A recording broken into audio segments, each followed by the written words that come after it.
Pítur, 3-1 sigur á móti ÍR, hvernig svona líður eftir þetta? Bara mjög sáttur með strákana sko, sterkur sigur og alltaf gaman að fara áfram í bikar sko. Bara já, gott og vonandi förum við lengra í þessari keppni. Þú einstaklega sigur, hvað taktu með þessi gegnum þetta mark? Ég bara sé alltaf með boltan á vægnum og reynum bara að koma mér í bestu stöðun inn í teginum til að setja boltan sér í netið og boltin kemur bara á mig og þakka alltaf fyrir það. Bara þægilegt slútt í fjärði rúndi? Já, gerði þetta. Þekkti fyrir þetta.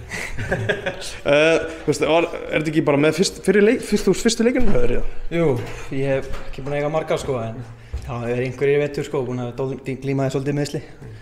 Búin að vera svolítið erfiður vetur en já, gaman að koma inn í þetta núna. Vonandi fyrir að fá fleiri mínútur og sýna hvað ég get. En hvað skilaboð fékkstu frá Sigga þegar þú varst að koma inn á? Bara vera duglegur og sigla þessum sigri heim sko. Áttirðu von á því að fá 1-2 eða? Maður er alltaf í óna þessum frammi. Það er vonað að boltið dætti einu sinni fyrir mann inn í teig, og hann gerði það í dag. Ég talaði eins og Sigga á hann talar eins og þú sagðir einmitt, þú þekktu fyrir að skora nokkuð mörg. Þetta er bara svona, þetta er einhvern veginn í þér, er þetta fjölskyldutengt eða hvernig er þetta? Nei, ég get ekki sagt ég fá þetta frá pappa mínum, það var miðurverður. En nei, ég hef alltaf skorað mörg sko, síðan ég fór fram, ég var að spila alltaf neðar á vellinum þegar ég var yngri sko, en svo bara gerist þetta, maður bara getur, æfing mikið. Það gerir það væntingar fyrir að fá fleiri mínútur í sumar?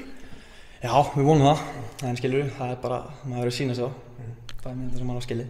Akkurat, er það óskamóturinn, það er Káa heima í næstu umferð? Það verður ekki mikið betra en það. Takk fyrir þetta, Pítur. Ekki málið.